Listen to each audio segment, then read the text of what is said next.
माँ बाप अल्लाह की बहुत बड़ी नेमत है। आज किसी से भी आप मशवरा करेंगे उसके मशवरे में आपको मतलब मिलेगा, मगर इस मतलबी दौर में अगर बगैर मतलब के कोई तुमको मशवरा देता है, दुआ देता है, वो तुम्हारे माँ बाप हैं, जिनको कोई लालच नहीं होता है, जो अपनी औलाद से सच्ची मोहब्बत करते हैं। बहुत अच्छी बात है, बहुत अच्छी बात। माँ बाप इसका पता हमें तब चलता है जब इनकी चारपाई हमारे घर से उड़ जाती है।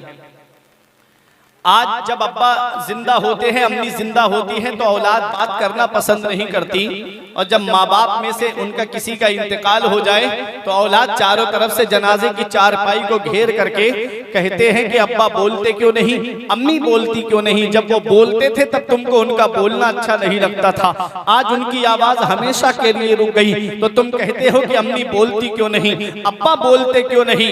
याद रखो, हमारे बुजुर्गों ने फरमाया, बाप आंगन में लगे हुए पेड़ की तरह होता है। जब शिद्दत की गर्मी पड़ती है, जब शिद्दत की धूप पड़ती है, और जब गरम गरम लू के थपेड़े होठों को खुश्क कर देते हैं, ऐसे वक्त में सबसे बेहतर और मुनासिब साया जो माना जाता है वो दरख्त का साया माना जाता है।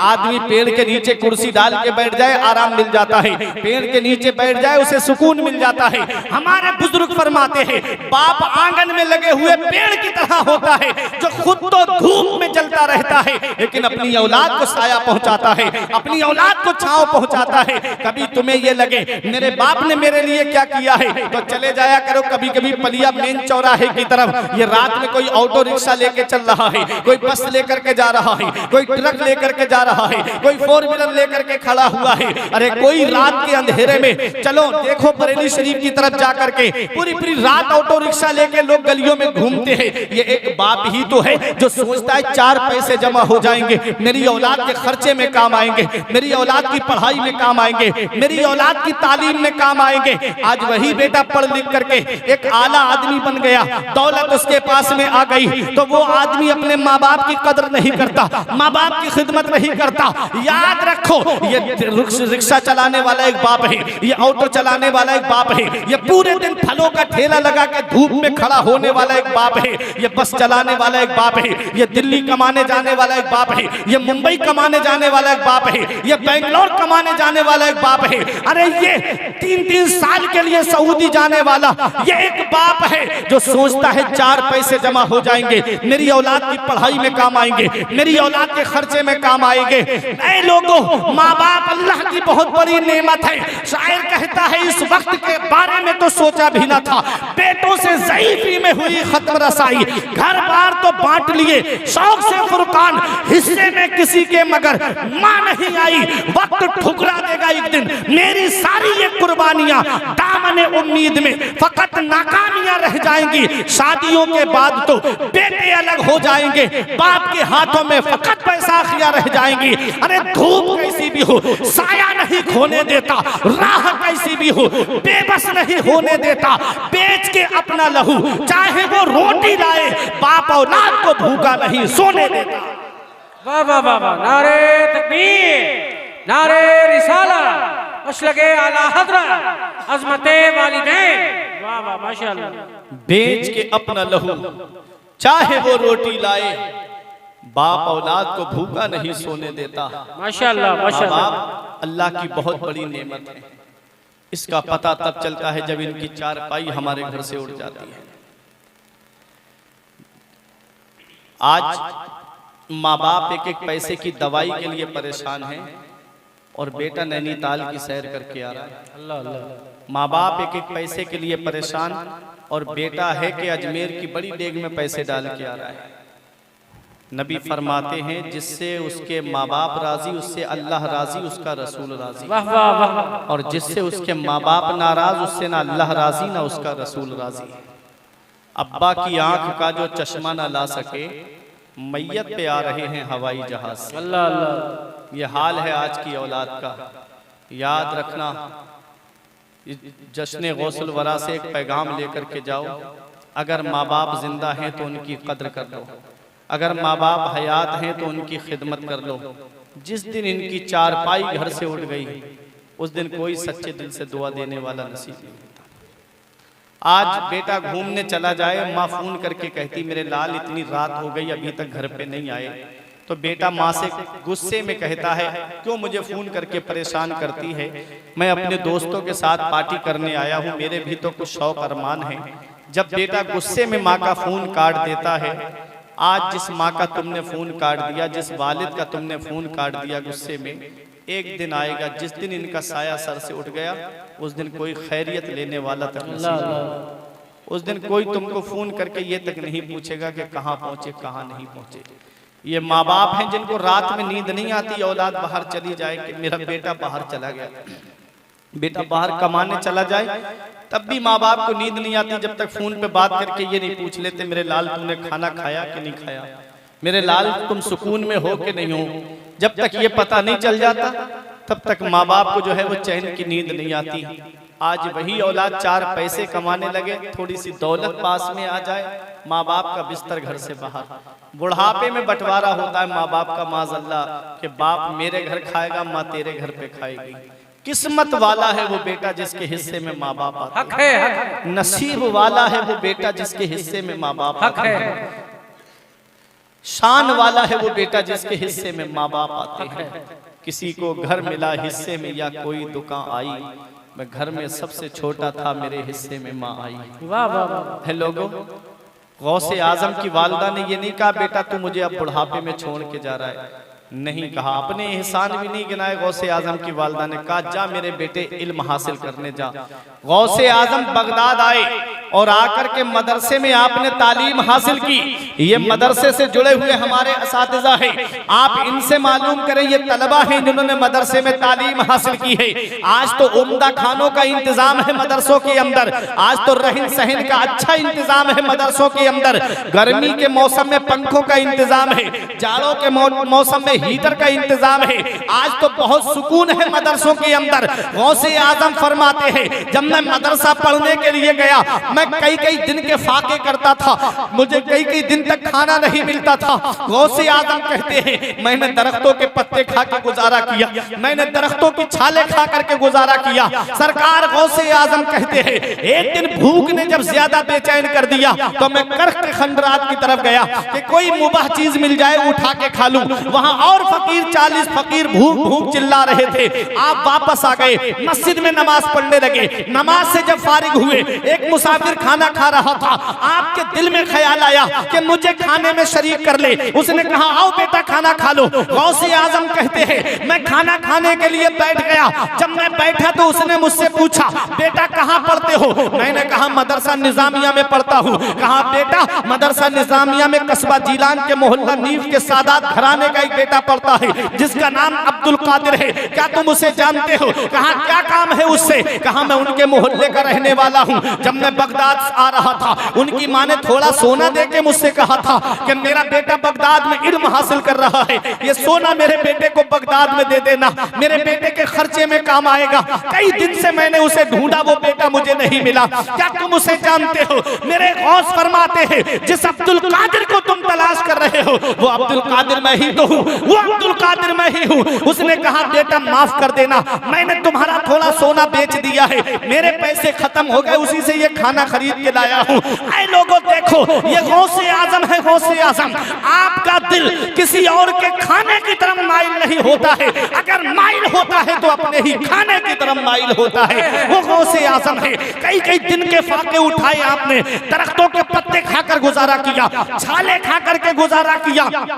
ऐ पलिया कला के कुर्ब में रहने वालों, फिर अल्लाह ने वो मकाम भी आपको अता फरमाया, वो शान भी अता फरमाई कि एक दिन आपने ये कसम खाई तब तक नहीं खाऊंगा जब तक अल्लाह अपने दस्ते कुदरत से नहीं खिलाएगा। कई दिन के बाद में हजरत अबू सईद मखजूमी एक तबाक में खाना लेकर आए, अब्दुल कादिर ये खाना खा लो। गौसे आजम खाने को हाथ नहीं लगाते हैं, आपके कानों में आवाज आती है या अब्दुल कादिर जीलानी बिहक़्क़ि अलैका कुल व बिहक़्क़ि अलैका इशरिब। ऐ अब्दुल कादिर जीलानी तुझे मेरे इज्जत व जलाल की कसम तू खा ले, तुझे मेरे इज्जत व जलाल की कसम तू पी ले। आला हजरत की नजर पड़ी, बरेली से पुकार उठे, कसमें दे दे के खिलाता है पिलाता है तुझे, कसमें दे दे के खिलाता है पिलाता है तुझे, प्यारा अल्लाह तेरा चाहने वाला तेरा। नारे तकबीर, नारे रिसालत, मसलके आला हज़रत शान गौसे आज़म कॉन्फ्रेंस। वाह वाह, बहुत उम्दा, सुभान अल्लाह सुभान अल्लाह। और आपने इल्म हासिल किया, अपने वक्त के मुफ्ती आजम बने गौसे आजम। सुभान अल्लाह। कितना इल्म हासिल किया था सरकार। गौसे आजम अपने वक्त के इतने बड़े मुफ्ती थे कि एक शख्स ने ये अपनी बीवी से कहा कि मैं ऐसी इबादत करूंगा कि उस इबादत में मेरे साथ कोई शरीक नहीं होगा। अगर मैं ऐसी इबादत ना कर सकूं तो मेरी बीवी को 3 तलाक पड़ जाए। अल्लाह अल्लाह। अब बताओ, आदमी नमाज पढ़ेगा तब भी कोई ना कोई तो नमाज पढ़ता होगा पूरी दुनिया में। अगर रोजा रखता है तो रोजे में भी कोई ना कोई उसके साथ शरीक हो जाएगा। ज़कात देगा तो बहुत से लोग हैं, क्या पता कौन किस वक्त ज़कात निकालता। क्या करे, मुफ्तियाने किराम अपने वक्त के खामोश हो गए। जब ये फतवा गौसे आजम के पास आया तो सरकार गौसे आजम ने फरमाया, इसका जवाब ये है कि उससे कहो कि वो मक्का चला जाए, खानाए काबा को तवाफ कराने वालों से खाली करा दे और तन्हा काबे का तवाफ करे, 7 चक्कर लगाए। ये ऐसी इबादत है कि पूरी दुनिया में कोई इसके साथ में इसमें शरीक नहीं होगा। यह है गौसे आजम का इल्म। और आपने मदरसे में बैठ करके पढ़ाया। हुजूर हाफिज़े मिल्लत फरमाते हैं कि इस्लाम की खिदमत करने के 3 नुमाया तरीके हैं। पहला तरीका है तदरीस, मदरसे में बैठ करके पढ़ाने से इस्लाम की खिदमत होती है। दूसरा तरीका है तसनीफ, किताबें लिखकर इस्लाम की खिदमत होती है।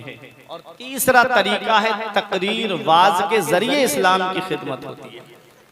हुजूर गौसे आजम की सीरत को देखें सैयद साहब, आपने मदरसे में बैठ के पढ़ाया, 40 साल मदरसे में पढ़ाया और एक जगह लिखा 50 साल मदरसे में बैठ के पढ़ाया। सुभान अल्लाह सुभान। एक दिन में 13 उलूम पढ़ाते थे गौसे आजम। हाय हाय हाय। और ऐसा दौर था कि एक तरफ सल्जूकियों का दौर, दूसरी तरफ खिलाफत बनु अब्बासिया आखिरी दम तोड़ रही थी और इधर सलीबियों के हमले बैतुल मक़दिस पर।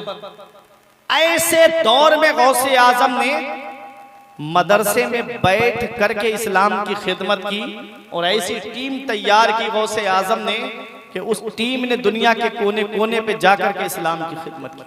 40 साल मदरसे में बैठ के पढ़ाया।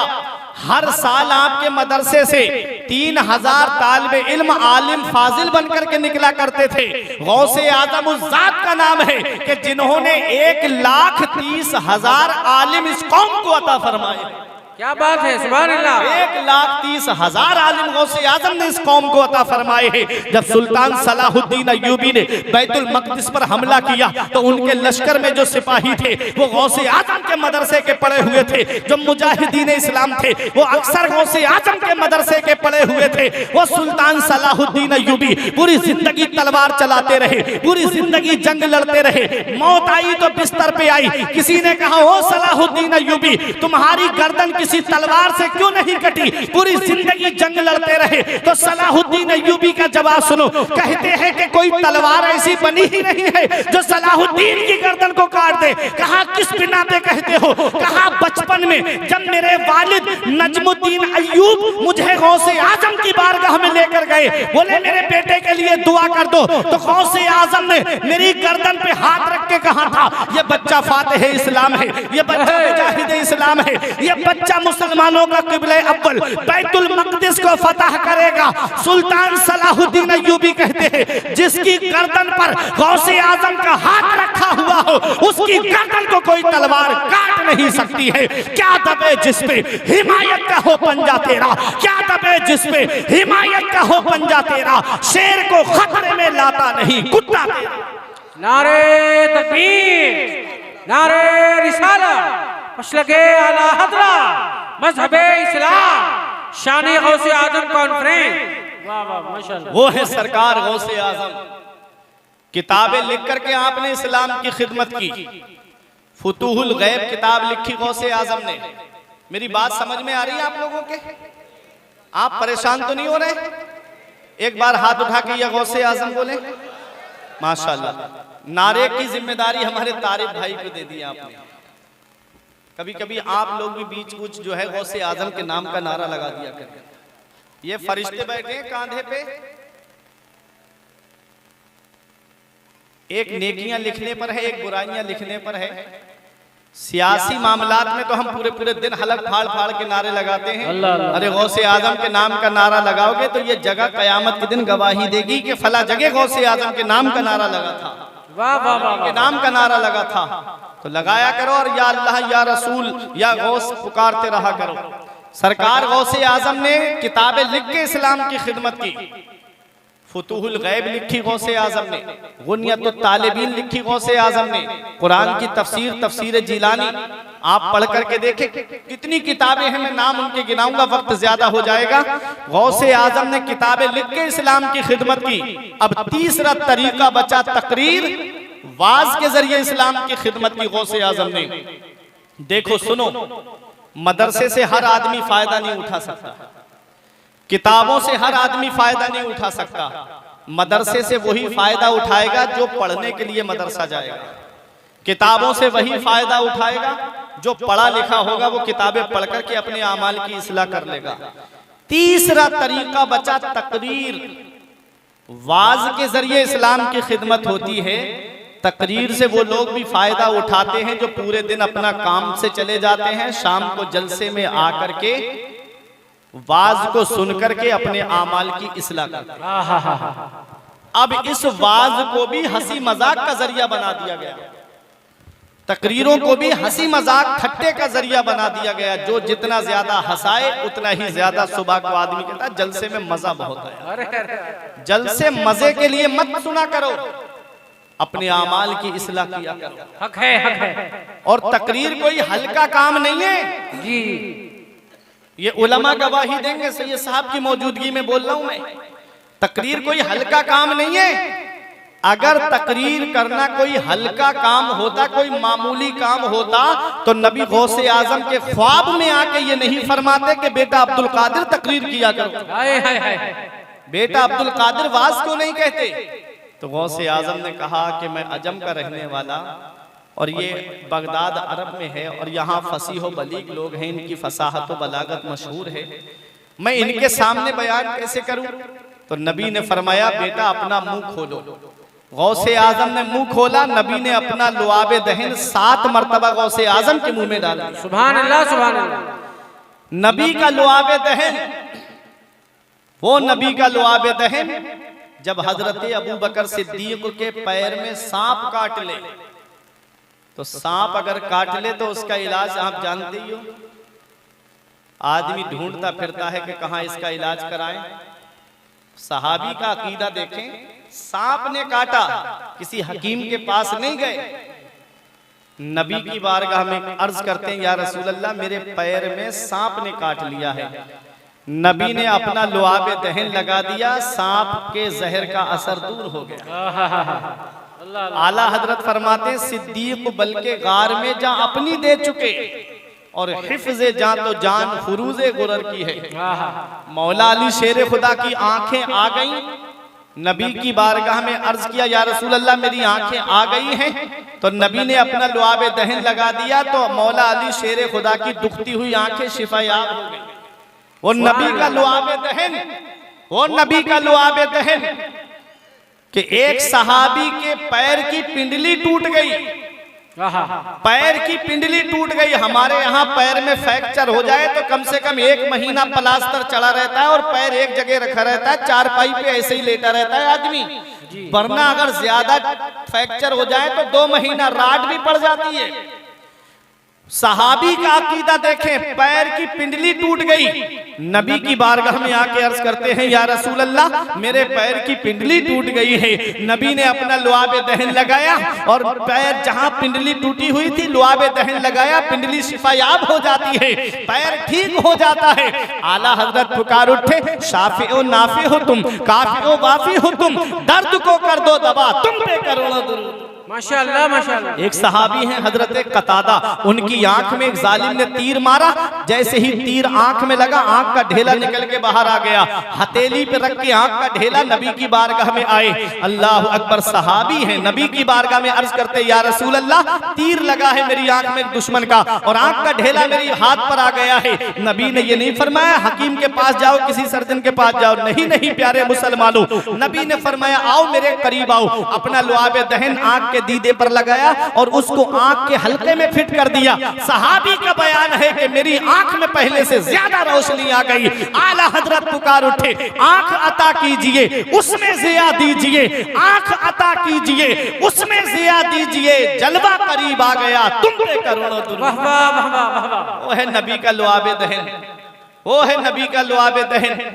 सहाबा आए या रसूल अल्लाह, पानी बहुत नमकीन है, खारा है और प्यास लगी है सहाबा को आपके, या रसूल अल्लाह पानी का इंतजाम कीजिए।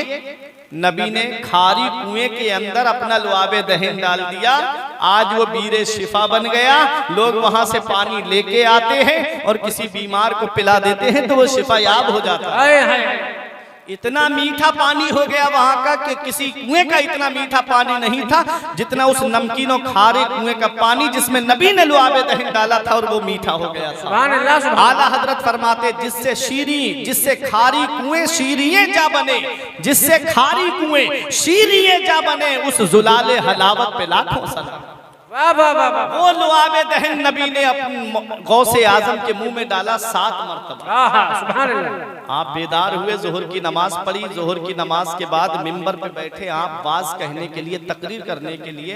अब जो पहली बार तकरीर करता है तो उसे झिझक महसूस होती है जी। गौसे आजम जैसे ही बैठे और जब देखा आपने तो झिझक महसूस हुई, फौरन मौला अली शेर खुदा आ गए। बोलो सुभान अल्लाह। मौला अली शेर खुदा ने कहा बेटा अब्दुल कादिर वाज क्यों नहीं कहते? गौसे आजम ने झिझक महसूस की। मौला अली शेर खुदा फरमाते हैं मुंह खोलो। जब आपने अपना मुंह खोला तो अली शेर खुदा ने 6 मरतबा अपना लुआबे दहन गौसे आजम के मुंह में डाल दिया। नबी ने 7 मरतबा डाला, अली शेर खुदा ने 6 मरतबा डाला। पूछा गौसे आजम ने, नबी ने 7 मरतबा डाला, आपने 6 मरतबा डाला। तो मौला अली फरमाते हैं ताकि नबी से गिनती में बराबरी न होने पाए, नबी से अदद में बराबरी न होने पाए। ये मौला अली शेर खुदा है जो गिनती में बराबरी न होने पाए, इसलिए 6 मरतबा लुआबे दहन डाल रहे हैं। और आज के 2 टांग का खन्नास कहता है कि नबी हमारी तरह बशर है, नबी हमारी तरह बशर है। आला हजरत ने पैगाम देते हुए फरमाते हैं तुझसे और जन्नत से क्या मतलब वहां भी दूर हो, तुझसे और जन्नत से क्या मतलब वहां भी दूर हो, हम रसूलुल्लाह के जन्नत रसूलुल्लाह की। नारे तकबीर, नारे रिसालत, मसलके आला हज़रत फैज़ाने औलिया किराम। वाह वाह वाह सुभान अल्लाह। अब गौसे आजम ने वाज किया, तकरीर की गौसे आजम ने। अब एक सवाल ये होता है तारिफ कि जब नबी ने अपना लुआबे दहन डाल दिया था तो फिर अली शेर खुदा को अपना लुआबे दहन डालने की क्या जरूरत है? क्या नबी का लुआबे दहन काफी नहीं था? क्या नबी का लुआबे दहन काफी नहीं था? फिर अली शेर खुदा ने क्यों डाला लुआबे दहन? एक ऐसी बात बताने जा रहा हूं, अगर समझ गए तो गौसे आजम का मर्तबा आप समझ लेंगे। बहुत अहम बात। और फिर उसके बाद जब आप जलसे कराओ कि हजरत हमें अब जिम्मेदार आलिम का पता बताइए। सुभान अल्लाह। सरकार गौसे आजम के मुंह में नबी ने 7 मरतबा लुआबे दहन डाला, अली शेर खुदा ने 6 मरतबा। जब नबी ने डाल दिया तो फिर अली शेर खुदा को डालने की क्या जरूरत थी? तो सुनो, नबी फरमाते हैं अना मदीनतुल इल्मी व अलीयुल बाबुहा, मैं इल्म का शहर हूँ और अली उसका दरवाजा है। नबी ने आकर के लुआबे दहन डाल करके गौसे आजम के सीने में इल्म का शहर बसा दिया और अली शेर खुदा ने आकर के अपना लुआबे दहन डाल करके उस शहर का दरवाजा खोल दिया। नारे तकबीर, नारे रिसालत, मसलके आला हज़रत शाने गौसे आज़म। वाह वाह वाह वाह सुभान अल्लाह। नारे तकबीर, नारे रिसाला मशलगे आला हजरा शान गौसे आजम कॉन्फ्रेंस मीर हसन मुस्तफाई बरेलवी शायर हिंदुस्तान नारे तकबीर नारे रिसाला। ये है गौसे आजम। नबी ने अपना लुआबे दहन डाला और गौसे आजम के सीने में इल्म का शहर बसा दिया। अली शेर खुदा ने लुआबे दहन डाल करके उस शहर का दरवाजा खोल दिया। पता चला तकरीर इल्म से होती है, तकरीर इल्म से होती है, वाज इल्म से होता है। 5-5 मिनट की क्लिप यूट्यूब पे सुन करके तकरीरें सेट करने वालों, अगर उनसे पहले किसी ने पर्दा उठा दिया तो फिर बगले झांकना शुरू हो जाता है। ये हालात देखे हैं हमने। और जो बाकायदा मुताला करके बोलता है, किताबों के हवाले के साथ में बोलता है, वो किसी मोड़ पे नाकाम नहीं होता। और हमारे लिए आला हजरत क्या कम है। इमाम में इसको मोहब्बत फरमाते हैं गौसे आजम की शान बयान करते हुए कि शुक्र के जोश में जो है वो तुझे क्या जाने। क्या बात है गौसे आजम, शुक्र के जोश में जो है वो तुझे क्या जाने। खिज्र के होश से पूछे कोई रुतबा तेरा। फिर फरमाते हैं आदमी अपने ही अहवाल पे करता है कयास। नशे वालों ने यहाँ शुक्र निकाला तेरा, नशे वालों ने यहाँ शुक्र निकाला तेरा। कौन गौसे आजम है? अल्लाह अकबर। गौसे आजम जब वाज फरमाते थे तो अंबिया आते थे गौसे आजम के वाज में, नबी तशरीफ लाते थे, मौला अली तशरीफ लाते थे। अरे बड़ा आकर के जैसे सैयद साहिब किबला तशरीफ फरमा है, अल्लामा शान मोहम्मद बरकाती साहब तशरीफ फरमा, ये उलमा हमारे तशरीफ फरमा है।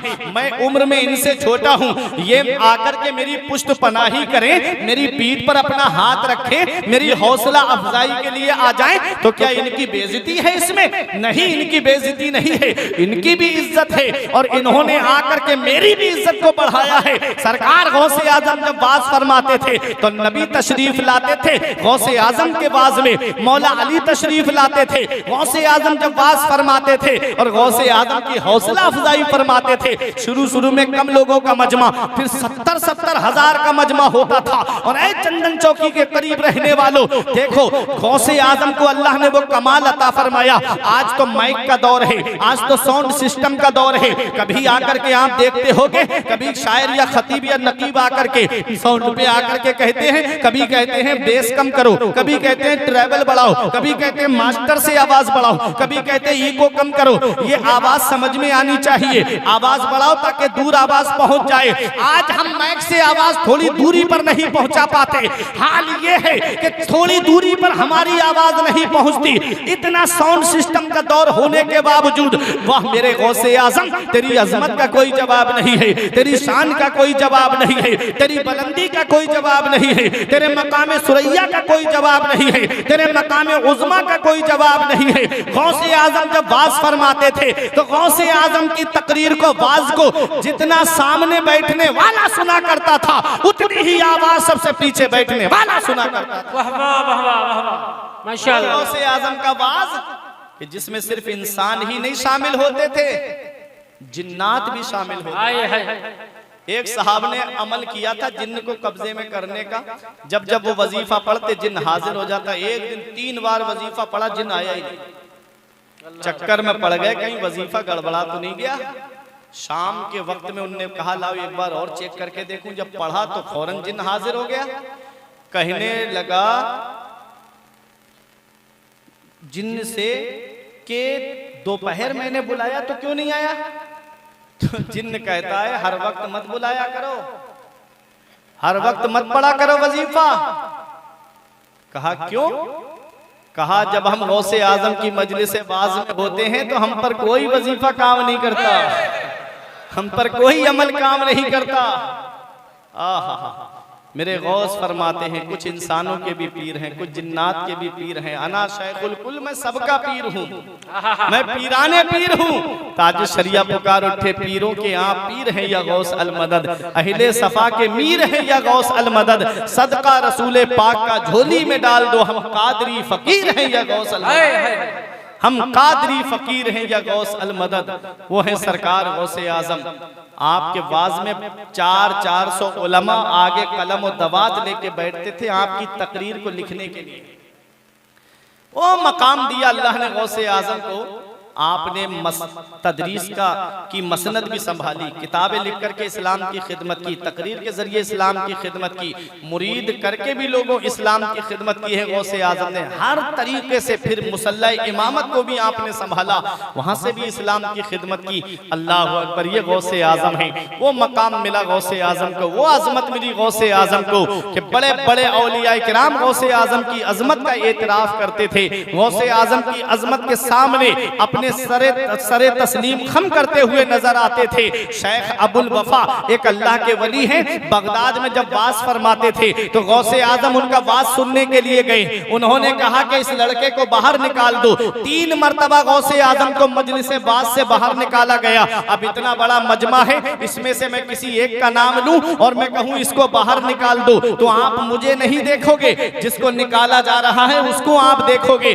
जब लोगों ने 3 बार निकलते हुए देखा तो जिन्होंने पहली बार नहीं देखा वो दूसरी बार देख लेते हैं, जिन्होंने दूसरी बार नहीं देखा तो वो तीसरी बार देख लेते हैं। फिर आ गए मेरे गौसे आजम, फिर कहा इसे मेरे पास लेकर के आओ। गौसे आजम को पास में बुलाया, अपनी कुर्सी छोड़ दी शेख अबुल वफा ने और अपनी कुर्सी पे बिठा करके कहते हैं, ऐ लोगों बगदाद वालों, मैंने इन्हें अपनी मजलिस से बात से बाहर निकलवाया। इसका मतलब इनकी बेइज्जती करना नहीं था, बल्कि ये बताना मकसद था कि ये कोई मामूली शख्सियत नहीं है। अरे यही तो वो है जो ऐलान करेंगे कदमी हाज़िही अला रक़बते कुल्ले वलील्लाह, कि मेरा ये कदम हर अल्लाह के वली की गर्दन पर है। ऐ बगदाद वालों गवाह हो जाओ, मैं तुम सबको गवाह बना करके आज ही इनके कदम को अपनी गर्दन पे ले रहा हूँ। फिर गौसे आजम से कहते हैं, ऐ अब्दुल कादिर, मैं तुम इतना याद रखना, जब तुम ये ऐलान करो तो इस सफेद दाढ़ी वाले को मत भूलना, मुझे मत फरामोश कर देना। उसके बाद शेख अबुल वफा कहते हैं, या अब्दुल कादिर जीलानी, इन्नी राई तो कुल्ला दीकिन यसे हो व यस्कुतु इल्ला दीकु का यसे हो वला यस्कुतु। ऐ अब्दुल कादिर जीलानी, मैं देख रहा हूँ कि हर मुर्ग बोलेगा और बोल के चुप हो जाएगा। जब तुम्हारा मुर्ग बोलेगा तो वो कयामत तक चुप नहीं होगा। मतलब क्या है? मतलब ये है हर वली का चर्चा होगा, हर वली का जिक्र होगा, कयामत आने तक वो जिक्र कम होता चला जाएगा।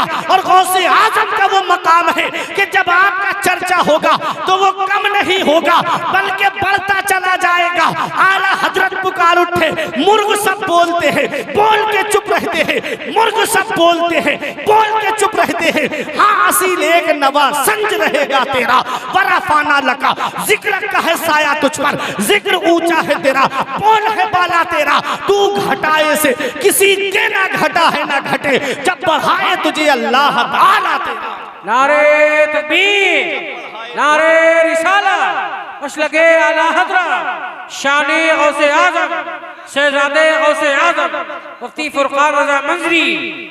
ये है गौसे आजम। अल्लाह अकबर। गौसे आजम से मोहब्बत मजबूत करो, गौसे आजम का दामन मजबूती से पकड़े रहो, गौसे आजम की मोहब्बत का चिराग अपने सीने में जलाए रखो, गौसे आजम से सच्ची मोहब्बत रखो। अरे गौसे आजम की मोहब्बत वो है कि इमाम इश्क को मोहब्बत कहते हैं। ऐ गौसे आजम, जब मेरी रूह निकलने वाली हो तो आपका चेहरा मेरी निगाहों के सामने हो। कहते हैं जा तो जाते ही जाएगी कयामत, ये है कि यहाँ मरने पे ठहरा है नजारा तेरा। फिर कहते हैं गौसे आजम, जब मैं कब्र में पहुंचूं, मेरे घर वाले वापस चले आए, मेरे अजीज वापस चले आए दफना करके, उस वक्त भी आपका दामन मेरे हाथ में हो। जब मेरा नामा अमाल मीजान पर तोला जा रहा हो तब भी आपका दामन मेरे हाथ में हो। जब मैं पुल सिरात से गुजर रहा हूं तब भी आपका दामन मेरे हाथ में हो। कहते हैं नज़ा में गोर में नीजा पे सरे पुल पे कहीं न छुटे हाथ से दामाने मुअल्ला तेरा। वाह वाह वाह वाह, सुभान अल्लाह, दामाने मुअल्ला तेरा। फिर उसके बाद कहते हैं गौसे आजम, मैदान महशर जहां पर न कोई किसी के काम नहीं आएगा। यौम यफिरुल मर्उ मिन अखी व उम्मिही व अबी व साहिबतिही व बनी। जिस दिन बाप बेटे से भाग रहा होगा, बेटा बाप से भाग रहा होगा, बीबी शौहर से भाग रही होगी, रिश्तेदार रिश्तेदार से भाग रहे होंगे।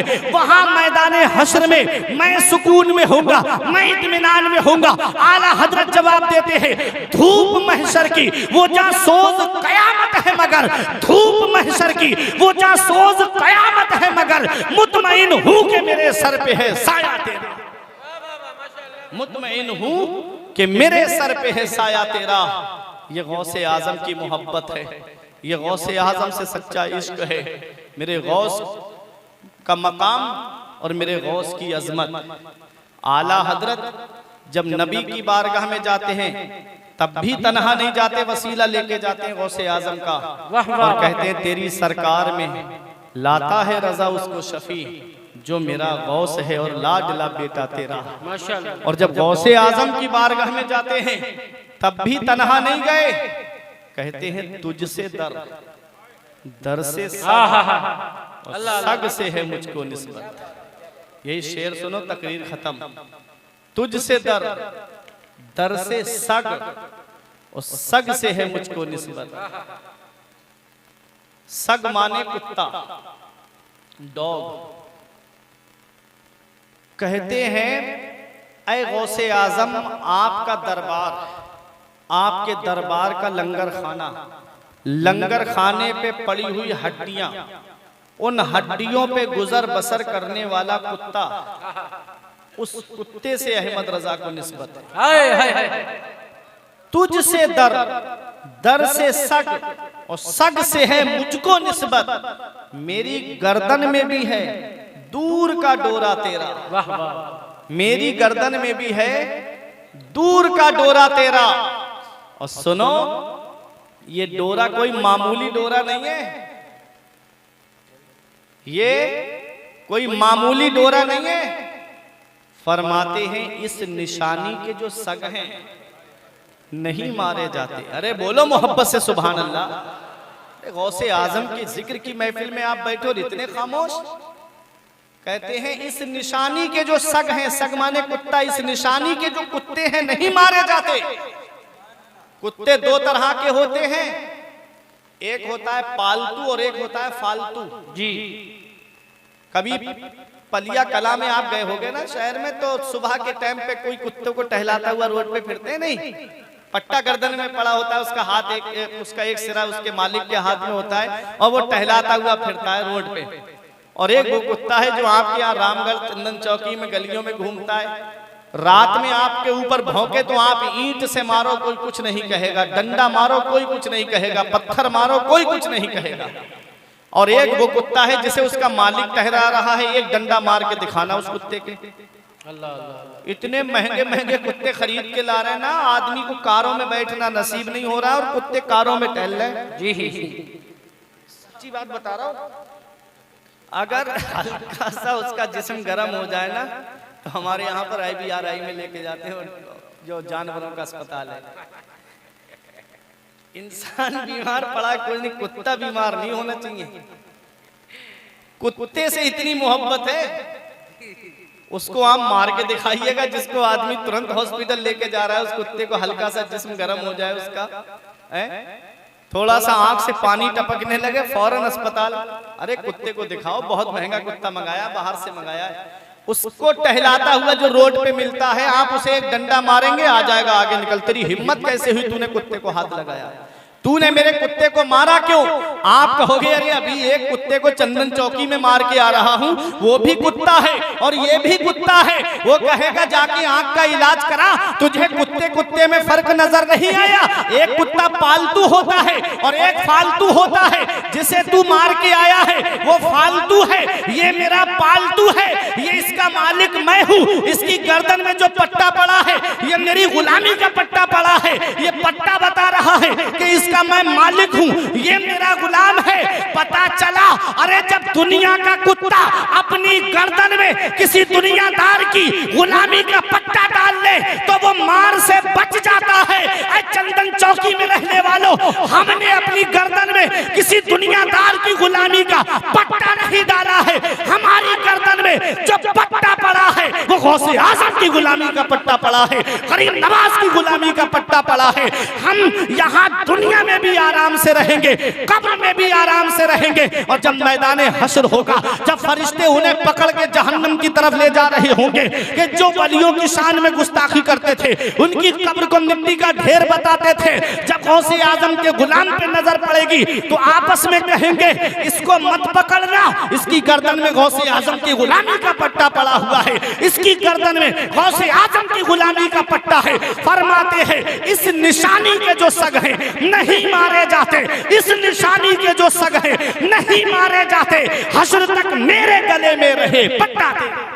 बहुत उम्दा, सुभान अल्लाह सुभान अल्लाह। हश्र तक मेरे गले में रहे पट्टा तेरा। ये मकामे नियाज है आला हजरत का, आजिज़ी है आला हजरत की। जब मकामे नाज में आए तो कहते हैं गौसे आजम कहां आपके दरबार का वो कुत्ता और कहां अहमद रजा। वो कुत्ता मेरे मर्तबे को कैसे पहुंच सकता है? अरे अहमद रजा वो है। कुत्ता तो क्या करता है, मकान को चोरी से बचाता है, माल को चोरी से बचाता है, मकान की हिफाजत करता है, मकान के मालिक की हिफाजत करता है। आला हजरत कहते हैं कि ऐ गौसे आजम वो कुत्ता मेरे मर्तबे को कैसे पहुंच सकता है? वो तो सिर्फ मकान को चोरी से बचाता है, माल को चोरी से बचाता है। और अहमद रजा हिंदुस्तान में आपका ऐसा गुलाम है जो आपके चाहने वालों के ईमान को बचा रहा है, उनके अकीदे को बचा रहा है, और ये कह के उनके ईमान की हिफाजत कर रहा है कि सूना जंगल रात अंधेरी छाई बदली काली है, सूना जंगल रात अंधेरी छाई बदली काली है, सोने वालों जागते रहियो चोरों की रखवाली। वाह वाह वाह, सुभान अल्लाह सुभान अल्लाह। वह अहमद रजा आपके चाहने वालों के ईमान को बचा रहा है, उनके अकीदे की हिफाजत कर रहा है। और ऐसी अकीदे की हिफाजत की, ईमान की हिफाजत की कि पूरी दुनिया का सुन्नी पुकार उठा, डाल दी कल्ब में अजमत मुस्तफ़ा सैयदी आला हजरत पे लाखों सलाम। वो है गौसे आजम। अशहद भाई ने गौसे आजम की मोहब्बत में ये प्रोग्राम को सजाया है। आप लोग भी परेशान मत हो। गौसे आजम फरमाते हैं मुरीदी ला तखफ अल्लाह रब्बी अतानी रिफअतन निलतुल मनाली। ऐ मेरे मुरीद, ऐ मुझसे मोहब्बत करने वाले मत डर, अल्लाह मेरा रब है, अल्लाह मेरा रब है। हमने कहा गौसे आजम कहाँ ना डरे। अगर प्रधान कहे मत डर तो मतलब है गांव में मत डर, अगर चेयरमैन कहे मत डर तो मतलब है कस्बे में मत डर, अगर विधायक कहे मत डर तो मतलब है कि जिले में मत डर, अगर सीएम कहे मत डर तो मतलब है सूबे में मत डर, अगर पीएम कहे मत डर तो मतलब है मुल्क में मत डर। हम कहाँ ना डरे? क्या गाँव में ना डरे? क्या कस्बे में ना डरे? क्या तहसील में ना डरे? क्या जिले में ना डरे? क्या सूबे और मुल्क में ना डरे? तो जवाब मिलता है गौसे आजम की बारगाह से, कसीदा गौसिया पढ़ो, तुबूली फिस समाई वल अर्दो दुक्कत। ऐ मुझसे मोहब्बत करने वाले, जिस अब्दुल कादिर का तूने दामन पकड़ा है, उसकी बुलंदी के झंडे आसमानों पर भी लहरा रहे हैं, जमीन पर भी लहरा रहे हैं। ना जमीन के ऊपर डरने की जरूरत है, ना जमीन के नीचे डरने की जरूरत है। वाह वाह वाह वाह, सुभान अल्लाह। जमील कादरी पुकार उठे, खुदा के फजल से हम पर है साया गौसे आजम का, खुदा के फजल से हम पर है साया गौसे आजम का, हमें दोनों जहां में है सहारा गौसे आजम का। मुरीदी ला तखफ कहकर तसल्ली दी गुलामों को, कयामत तक रहे बेखौफ बंदा गौसे आजम। माशाअल्लाह माशाअल्लाह, वाह। कयामत तक रहे बेखौफ बंदा गौसे आजम का। दरस्तुल इल्म हत्ता सिरतो कुतबा। गौस पाक फरमाते मैंने इल्म हासिल किया, अल्लाह ने मुझे कुतुब बना दिया। सुभान अल्लाह। और मैंने आयत पढ़ी थी यरफ़इल्लाहुल लज़ीना आमनु मिनकुम वल्लज़ीना उतुल इल्म दरजात। अल्लाह ताला ने ईमान वालों के दर्जे बुलंद कर दिए और ईमान वालों में उनके दर्जे बुलंद कर दिए जो इल्म वाले हैं। सुभान, जो इल्म वाले हैं, अल्हम्दुलिल्लाह ये इल्म वाले हैं, आप देख रहे हैं इनके दर्जे बुलंद हैं। गौसे आजम ने इल्म हासिल किया, अल्लाह ने उनको दर्जों बुलंद कर दिया। गरीब नवाज ने इल्म हासिल किया, अल्लाह ने उनको दर्जों बुलंद कर दिया। आला हजरत ने इल्म हासिल किया, अल्लाह ने दर्जों बुलंद कर दिया। तो अगर कामयाबी चाहते हो, सरबलंदी चाहते हो, सरफराजी चाहते हो, तो अपनी औलाद को दीनी तालीम हासिल कराओ, अपनी औलाद को मदरसे में भेजो। कहीं ऐसा ना हो कि इधर इंतकाल हो गया, जनाजा रखा हो, उधर औलाद बंटवारे के लिए लड़ती नजर आए। जब औलाद कुरान और हदीस का इल्म सीने में रखे होगी तो वो बंटवारे के लिए लड़ेगी नहीं, सरहाने बैठ करके कुरान की तिलावत करती हुई नजर आएगी। हर एक का मरना बराबर नहीं, हर एक का दुनिया से जाना बराबर नहीं। कुछ लोग होते हैं जिन्हें दुनिया याद रखती है, तो ऐसे अमल करके दुनिया से जाओ, नेक बन के जाओ, परहेजगार बन के जाओ, अल्लाह की इबादत करके दुनिया से जाओ कि जब इधर जनाजा उठे तो उधर मोहल्ले के लोग कहें कि 5 वक्त की नमाज पढ़ने वाले का जनाजा जा रहा है, रमजान शरीफ के रोजे रखने वाले का जनाजा जा रहा है। जब इस हाल में जाओगे तो इमाम साहब कहेंगे, लहद में इश्क रुखे शह का दाग लेके चले, अंधेरी रात सुनी थी चराग लेके चले, तेरे गुलामों का नक्शे कदम है राहे खुदा, वो क्या बहक सके जो ये सुराग लेके चले। परवरदिगार आलम की बारगाह में दुआ है, मेरे कुछ अर्ज करने में सबकत लिसानी की वजह से या बतकाज़ा बशरियत कोई गलती हो गई हो, इन उलमा को, आले रसूल को गवाह बना के तौबा करता हूँ। अस्तगफिरुल्लाह रब्बी मिन कुल्ले ज़ंबि व अतूबु इलैहि। कलमा तय्यब पढ़ें, ला इलाहा इल्लल्लाहु मुहम्मदुर रसूलुल्लाह सल्लल्लाहु ताला अलैहि वसल्लम। ये जिंदगी सवारी दिलशाद कीजिए, लम्हात जिंदगी के ना बर्बाद कीजिए। जब मकसद हयात इबादत खुदा की है, पढ़िए नमाज, मस्जिदें आबाद कीजिए। सभी के सामने एक दिन जरूर आता है, ये हुस्न फानी है लेकिन गुरूर आता है। किसी क्रीम से पाउडर से कुछ नहीं होता, नमाज पढ़ने से चेहरे पे नूर आता है।